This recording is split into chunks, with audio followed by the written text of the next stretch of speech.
పాపాయపల్లి గ్రామంలో ఛత్రపతి శివాజీ 395వ జయంతి వేడుకలను అంగరంగ వైభవంగా నిర్వహించారు. జమ్మికుంట మండలం పాపాయపల్లి గ్రామంలో ఛత్రపతి శివాజీ మహారాజ్ జయంతి వేడుకలను గ్రామ అధ్యక్షుడు మోకిడి రాములు ఆధ్వర్యంలో అంగరంగ వైభవంగా నిర్వహించారు. గ్రామ ప్రధాన కూడలిలో ఉన్న ఛత్రపతి శివాజీ మహారాజ్ విగ్రహానికి పాలాభిషేకం చేసి పూలమాలలు వేసి కేక్ కట్ చేసి స్వీట్లు పండ్లు పంపిణీ చేశారు. ఈ కార్యక్రమానికి ముఖ్య అతిథిగా అదిరిగసండి నాగేశ్వరరావు పాల్గొన్నారు. అనంతరం నాయకుడు మాట్లాడుతూ ఛత్రపతి శివాజీ మహారాజ్ ఫిబ్రవరి 19, 1630 మహారాష్ట్రలోని శివనేరి కోటలో జన్మించి షాహాజీ భోసాలే జీజాబాయి దంపతుల కుమారుడు. నిరంతర సంఘర్షణలో పెరిగి ఆయనలో చిన్నప్పటి నుంచి నాయకత్వ నైపుణ్యాలు మరియు న్యాయభావన అలవడింది. 16 సంవత్సరాల వయసులో ఆయన తన మొదటి కోట అయిన టోర్నాను స్వాధీనం చేసుకున్నాడు. మరింతే తన భూభాగాన్ని విస్తరించడం ప్రారంభించాడు. 1647 నాటికి ఆయన పూణేను తన ఆధీనంలోకి తీసుకున్నారు. మరాఠా సామ్రాజ్యాన్ని స్థాపించాలని తన అన్వేషణకు నాంది పలికారు. తన వినూత్న సైనిక వ్యూహాలకు ముఖ్యంగా గెరిల్లా యుద్ధానికి ప్రసిద్ధి చెందిన శివాజీ రాయ్గఢ్, సింహగఢ్ మరియు పురందరతో సహా అనేక కీలక కోటలను స్వాధీనం చేసుకున్నాడని పశ్చిమ భారతదేశం అంతటా తన ప్రభావాన్ని విస్తరించారు.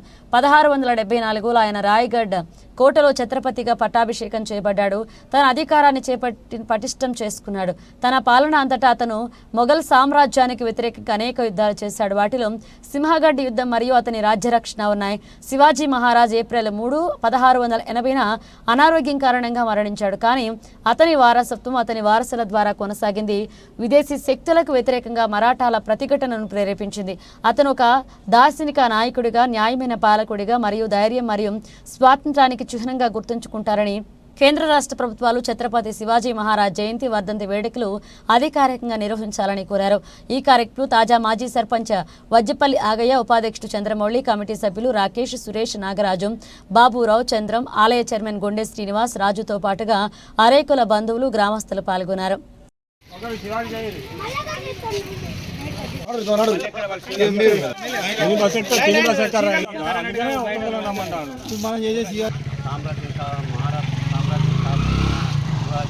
తన అనుచరులను మరి దేశం కూడా ఇప్పటికీ శివాజీ అడుగుజాడలని శివాజీ గురించి దేశభక్తి నడుస్తుంది.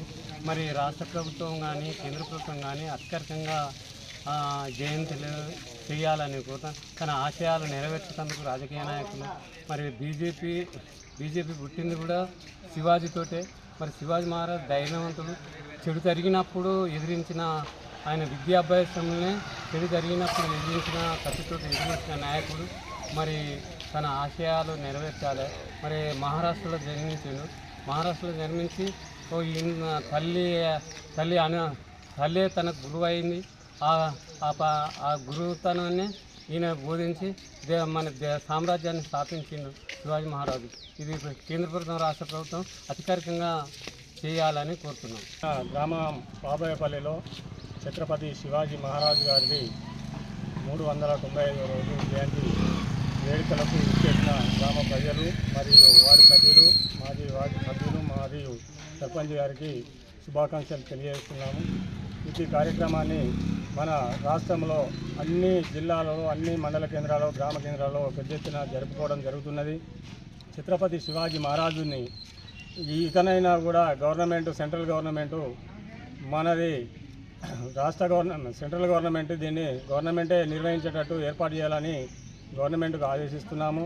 ఈ సెంట్రల్లో మన బీజేపీ ఉంది కనుక ఆ బీజేపీ గవర్నమెంటు దీన్ని పట్టించుకొని రాష్ట్ర గవర్నమెంట్ అప్పచెప్పి రాష్ట్రమే దీన్ని జయంతులు కానీ వర్ధంతులు కానీ చేయాలని కోరుతున్నాము.